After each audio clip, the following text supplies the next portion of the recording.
Good morning, dear students. Good morning, all of you. Today we are going to start a new poem, that is A Tiger in the Zoo.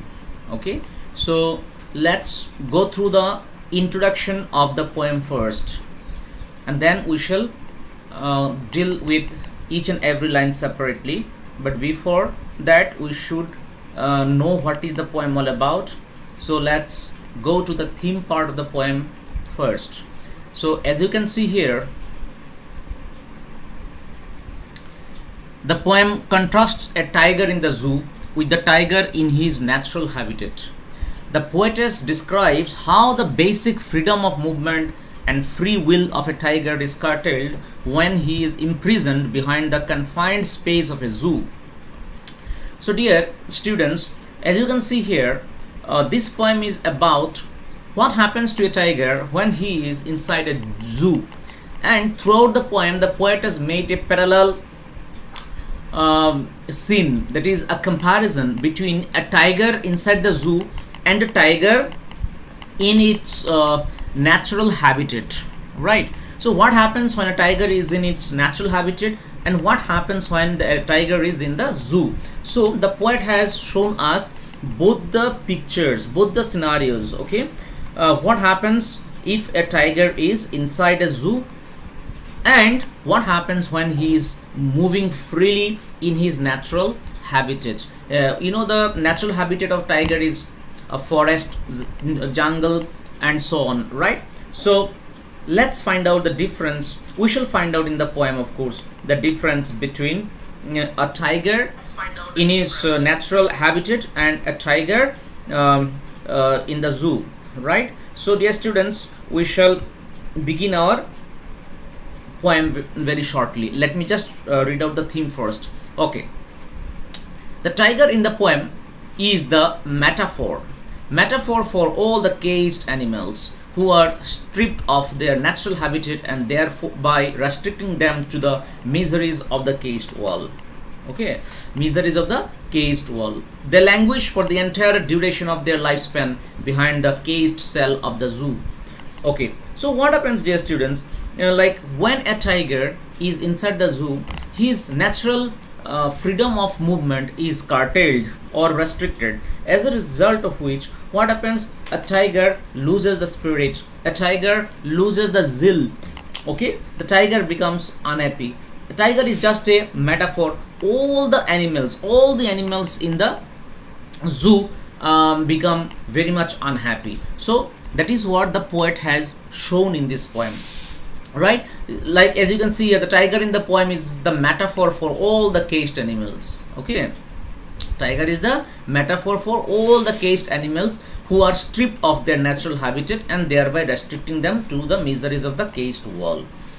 That they languished for the entire duration of their lifespan behind the caged cell of the zoo. So they languish means they spend their time repenting or feeling sad. Okay, they languish for the entire duration, they suffer for the entire duration of their lifespan behind the caged cell in the zoo, because they are not able to come out of the zoo. Their life has become very natural, restricted, curtailed, and that is how they end up languishing for the entire duration in their prison cell. Next, the poem moves from the zoo to the jungle and back again to the zoo. So as I told you, the entire poem is a contrast between a tiger in the zoo and a tiger in its natural habitat, right? So by comparison, the poem shows the merits of roaming in his natural habitat vis-a-vis demerits of a caged life, right? So what happens, the merits of a, like the poem also shows the merits of a tiger in his natural habitat versus demerits of a tiger in his zoo, in the zoo, right? In the zoo. Thus the poem conveys the message that wild animals appear to be beautiful in their natural habitat, just like a child looks beautiful on the lap of his mother. We should not deprive them of their basic and rightful freedom by captivating them in the zoo cell, right? So what is the message that the poet conveys? The poet conveys the message that wild animals, let the wild animals stay in their natural habitat. They look more natural and more comfortable in their natural habitat, like a child who looks beautiful on the lap of a mother, okay, of his mother, okay. We should not deprive them, that is the we should not deprive the tigers of their basic and rightful freedom by capturing them inside the zoo, right? So that is the overall message of the poem. Now let's switch between the textbook and the vocabulary part here. So let's first go through the textbook so that I can switch between these two tabs to help you understand the poem better. Okay, so now I'm going to start the explanation of the poem line by line so that you are able to understand it better. Okay, just wait, it's going to come shortly onto your screen.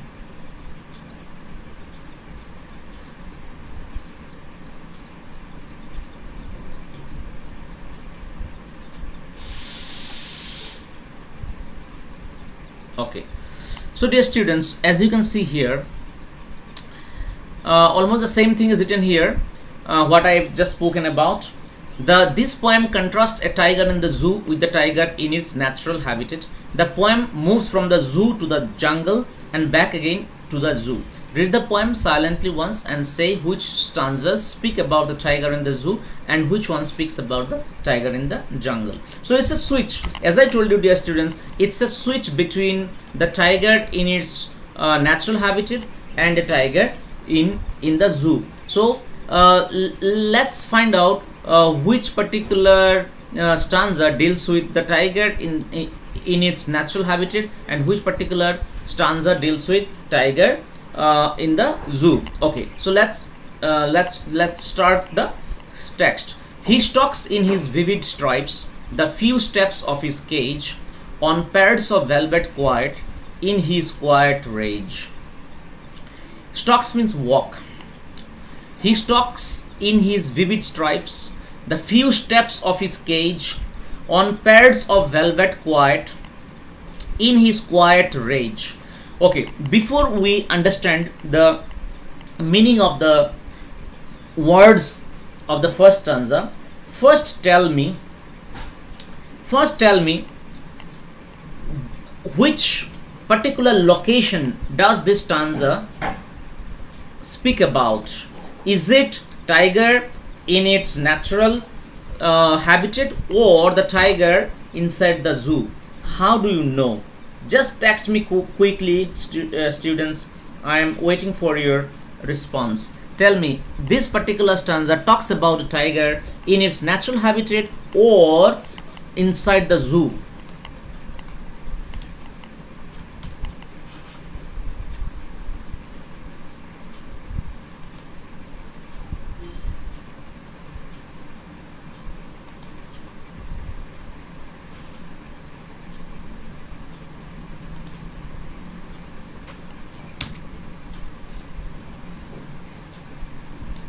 I'm waiting for your response, dear students.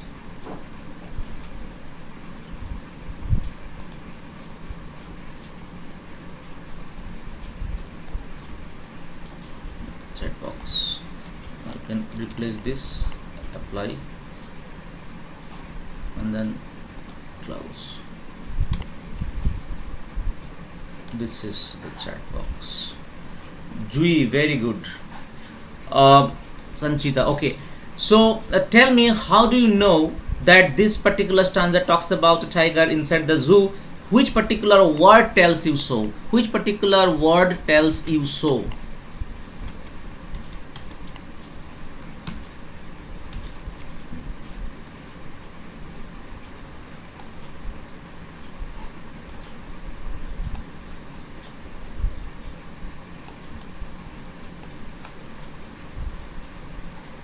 Which particular word tells you so?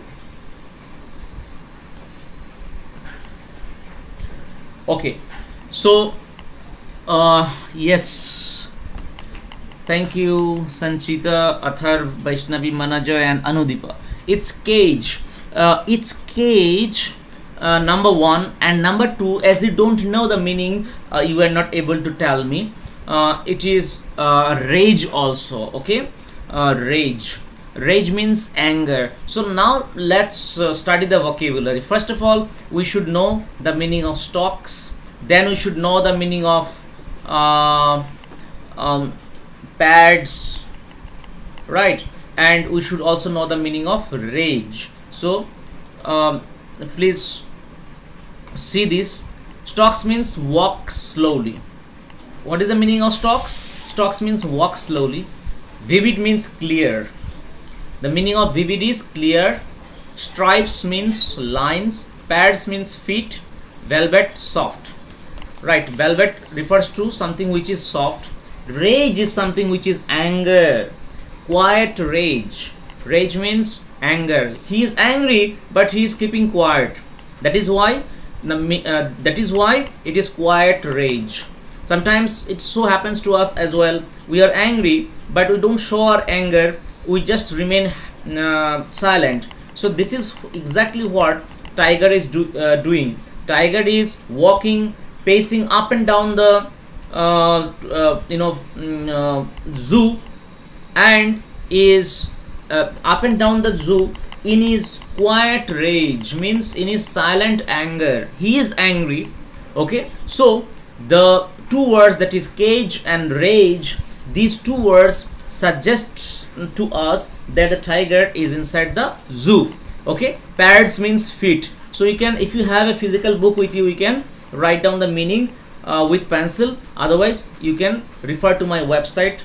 Later on you can visit my website and write down the meanings of these particular stanzas later on as well during your holidays, right?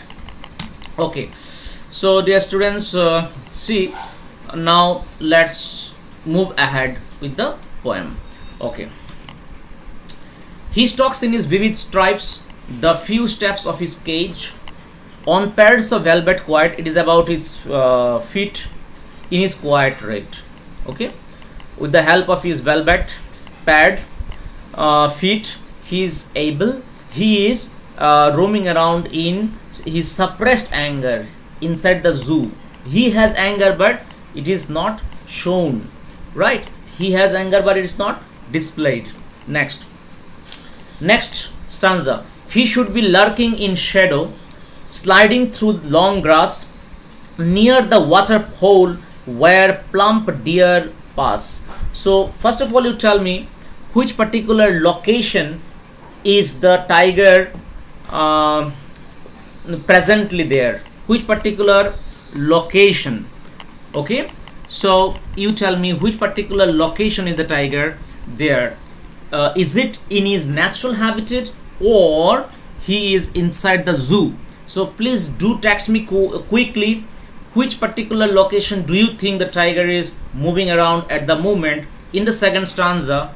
Is it yes, Anushree, you are saying he is in zoo, but Vaishnavi is saying, Asmita is saying forest, jungle. Okay, some people are saying natural habitat, some people are saying zoo, some people are saying forest. Okay, so dear students, you see, those who have said forest, jungle, or natural habitat are absolutely correct.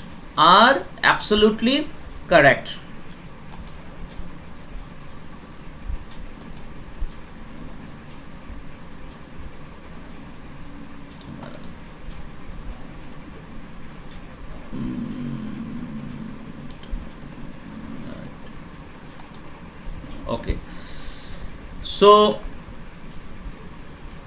those who have said that the tiger is moving in his natural habitat is absolutely correct. Okay, right. You see, he should be lurking in shadow, sliding through long grass. Which are the words which suggest so? See, long grass. So long grass cannot be there in the zoo. So long grass water pole, and plump deer. These three words and phrases suggest to us that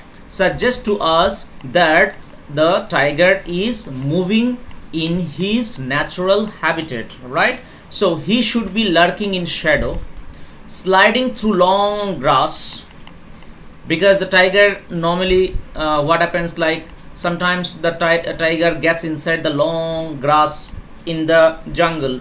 Long grass is called the elephant grass, always remember. Okay, long grass. The grass can be as high as 6 feet, 7 feet, 8 feet, 10 feet, so long grass. So tigers sometimes remains hidden. Okay, he remains hidden inside the long grass, inside the elephant grass, so as to wait for his prey. Okay, so as to wait for his prey. Sometimes the tiger in the zoo remains hidden so as to facilitate his prey to come near him, right? And now you see, near the water hole where plump deer pass. So in order to catch the healthy deer, plump means healthy deer, sometimes the tiger also remains hidden near the water hole. Okay, so let's find out the vocabulary of this stanza now. As you can see, dear students, water hole means a river where animals come to drink. Water hole means a river, or you can say a water body. It's not only river, it can be also a water body. Okay, a water body where animals come to drink is called water hole. Plump deer means young deer. Okay, plump means here young, right? So lurking means hiding. Okay, sliding means moving. So let's go back to the poem once again. Lurking means hiding. He should be hiding in shadow inside the long grass. As I told you, sometimes he keeps himself hidden inside the elephant grass so as to hunt or plunge upon his prey, right?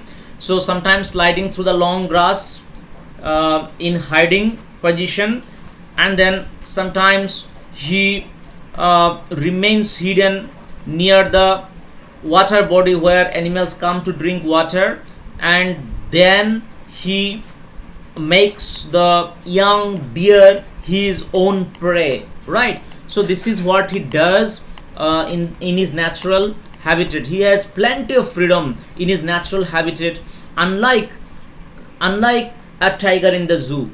A tiger in the zoo has no freedom because his movement is restricted, right? So second stanza deals with the tiger in his natural habitat. Now let's move on to the third stanza. He should be snarling around houses at the jungle's edge, baring his white fangs, his claws, terrorizing the village, right? So the next stanza also talks about the tiger in his natural habitat. How do you know? We know because it's written jungle's edge, then it's written terrorizing the village. Terrorizing the village means frightening the villagers. Village means here, village is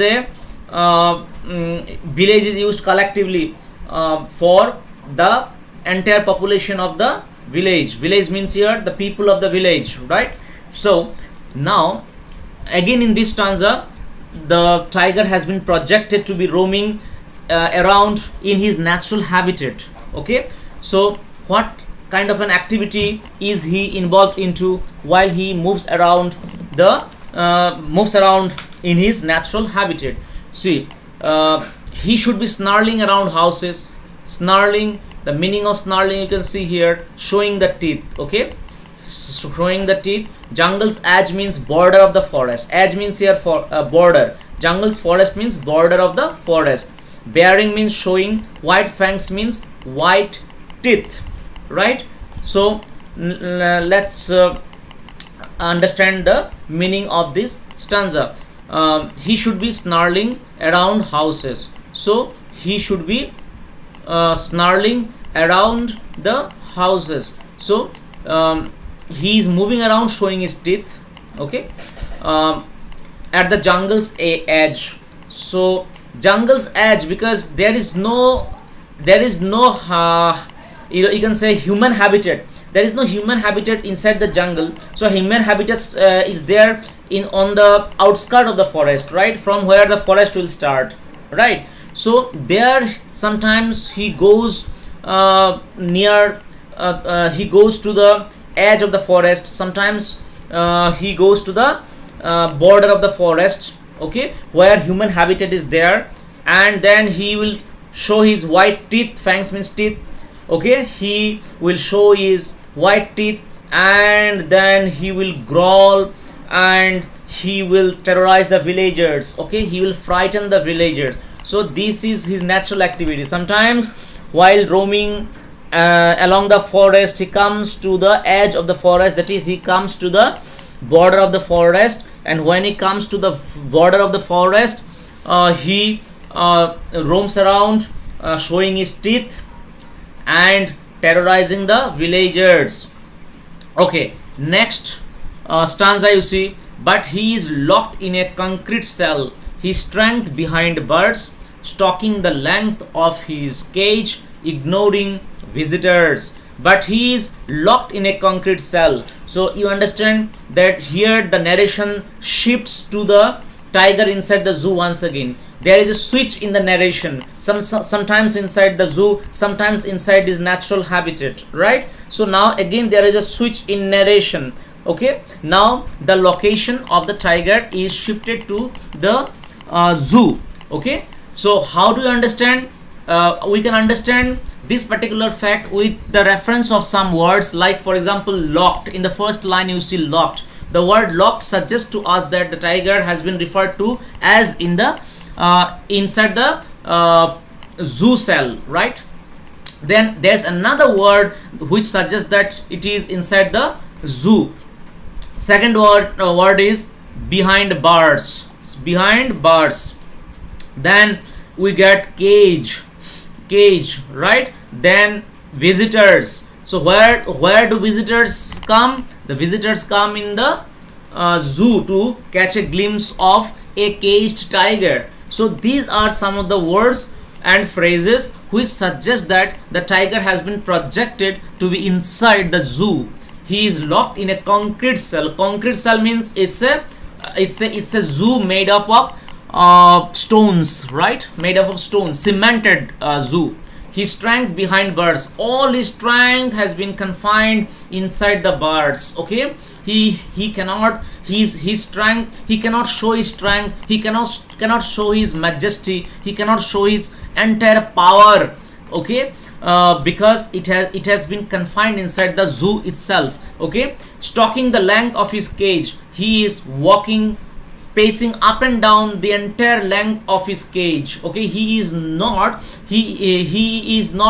able to move in his natural habitat because he is locked inside the zoo. That is why he is walking to and fro inside the to and fro along the entire length of his cage, ignoring visitors. Why is the tiger ignoring visitors? The tiger is ignoring visitors because the tiger is having a suppressed anger. In his quiet rage, the tiger is moving around in his quiet rage inside the entire length of his cage. Why is he ignoring? Because he is having a suppressed anger, because his natural freedom of movement, natural freedom of showing his strength has been restricted by the prison authorities, by the zoo authorities. That is why the tiger appears to be absolutely unhappy, ignoring visitors. How do you know the tiger is unhappy? Because there's the last two words which suggest in this stanza that the tiger is unhappy. The tiger is ignoring visitors. The tiger is ignoring visitors, right? That is why. Okay, next you see, okay, he hears the last voice at night. He hears the last voice at night, the patrolling cars, and stares with his brilliant eyes at the brilliant stars. Okay, so again the tiger is inside the zoo here. there is no switch in the narration. He hears the last voice at night, the patrolling cars. He's in the zoo. Inside the zoo, he is able to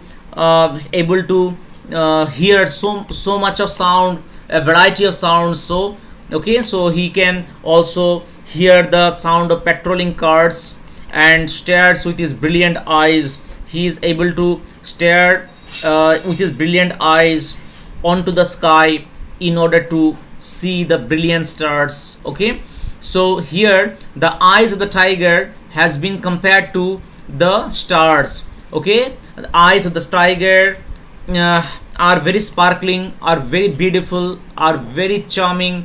That is why the eyes of the tiger have been compared here in this stanza with brilliant stars in the sky, right? So last stanza also describes about tiger in in the zoo, and inside the zoo he has nothing to he has no more freedom. He is very restricted. His freedom has been restricted, therefore he is able to from the zoo itself he is able to hear the patrolling cars, and he remains helpless.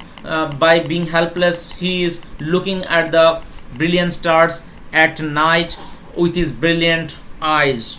Okay, so dear students, as you can see here, behind bars means he is caged and locked, stalking means walking, cell means cage. Okay, cage here, right? So dear students, that's the end of the explanation of this poem. Stalking the length of his cage means terrorizing the villager. Locked in a concrete wall. Okay, what is this? In the cage in the wild. Okay, here you can see NCERT solution has been given. You can go through this NCERT solution. What does tiger do inside the cage and in the wild? So as you can see, the tiger stalks inside the cage, but lurking in the shadow is in the wild, inside in his natural habitat. Right side column is in his natural habitat, left side column is in the zoo, inside the cage. Okay, few steps of his cage there are some words which describe the tiger in the cage and tiger in the wild. So here it is given properly, so you can take examples from here. Here you can take examples from. Okay, locked in a concrete wall is inside the zoo, whereas barring his white fence, his claws is in his natural habitat. Terrorizing the village, natural habitat, right? So, stalking the length of his cage is inside the zoo. In the cage in the wild.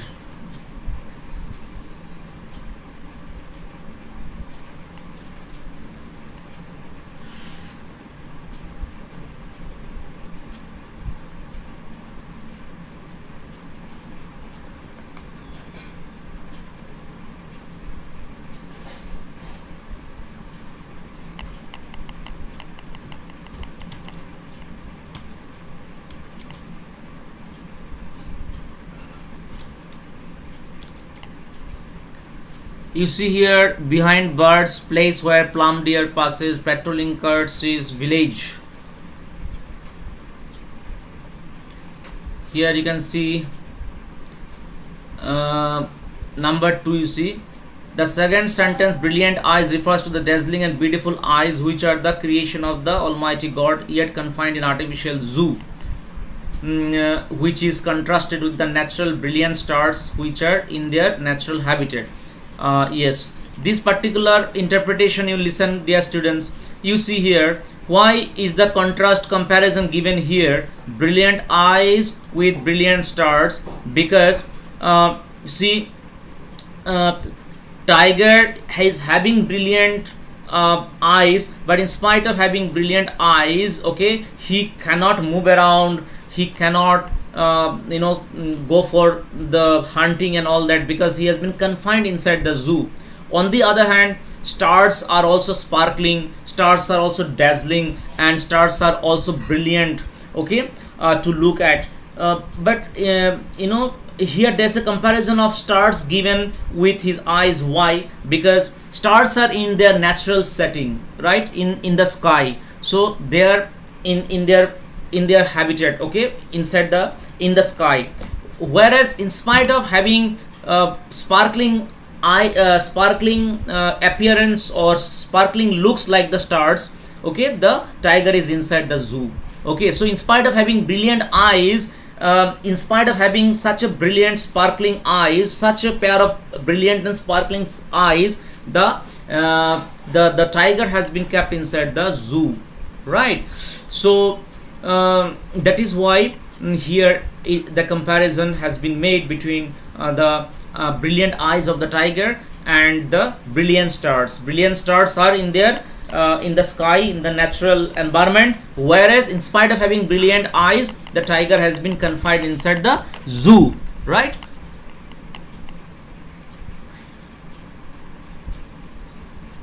Okay, so dear students, that brings me to the end of our lesson today, right? So before we conclude, let me tell you that today is the last live class, because tomorrow onwards we are starting with our summer vacation, summer holidays. Okay, but during the summer holidays, if you require any kind of help, you can contact me. Okay, and you please keep your notebook up to date, as well as you keep working out the grammar as well as the reading comprehension passages from my website. I shall keep uploading on a regular basis grammar, writing skill and reading skill. So please practice at least twice in a week the writing and grammar skill. Okay, writing and grammar exercise, you please practice at least 2 days in a week for 1 hour. Okay, so stay home and take extreme precaution, as the situation is very much volatile at this moment. So please do not come out of the house, right? And take extreme precaution. If you have to at all come out of your house, please do wear mask and